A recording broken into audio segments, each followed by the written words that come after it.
નમસ્કાર, હું છું પ્રિયા અને તમે જોઈ રહ્યા છો જનતા કી જાણકારી ન્યૂઝ। નજર કરીએ આજના સમાચાર ઉપર। ધોરાજી શહેર અને આસપાસના ગ્રામ્ય વિસ્તારોમાં અસહ્ય ગરમી અને બફારાથી ત્રસ્ત લોકો માટે રાહતના સમાચાર સામે આવ્યા છે। લાંબા સમયથી રાહ જોવાતો ચોમાસાનો પ્રથમ વરસાદ આજે ધોરાજીમાં ધમાકેદાર રીતે વરસ્યો। વરસાદ શરૂ થતાં જ વાતાવરણમાં ઠંડક પ્રસરી ગઈ, તો બીજી તરફ શહેરના કેટલાક વિસ્તારોમાં પાણી ભરાવાની સમસ્યા પણ સર્જાઈ।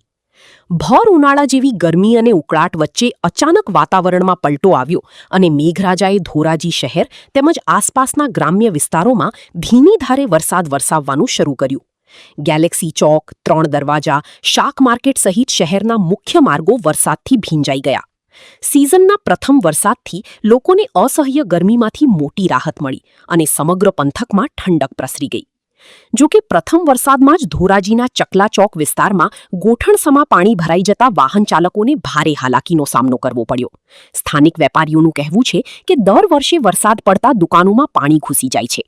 આ અંગે અનેક વખત નગરપાલિકામાં રજૂઆતો કરવા છતાં આજ દિન સુધી કોઈ કાયમી કામગીરી કરવામાં આવી નથી। વેપારીઓએ વહેલી તકે ડ્રેનેજ અને પાણી નિકાલની યોગ્ય વ્યવસ્થા કરવાની માંગ કરી છે। બીજી તરફ સિઝનના પ્રથમ વરસાદથી ખેડૂતોમાં ખુશીની લાગણી જોવા મળી। લાંબા સમયથી વરસાદની રાહ જોઈ રહેલા ધરતીપુત્રોમાં આનંદની હેલી છવાઈ ગઈ છે। વરસાદ શરૂ થતાં ખેતરોમાં વાવણીની તૈયારીઓને વેગ મળશે તેવી આશા ખેડૂતો વ્યક્ત કરી રહ્યા છે। સમગ્ર ધોરાજી પંથકમાં વરસાદના આગમનને લોકો આવકારી રહ્યા છે। મારું નામ અમીનભાઈ છે, બરોબર। બજાર ચોક ટાવર પાસે છે, બરોબર। આજે વરસાદ આવ્યો છે, તે ઘણો બધો વરસાદ આવ્યો, પણ વધારે વરસાદ આવે તો દુકાનમાં પાણી જવાની પૂરી શક્યતા છે।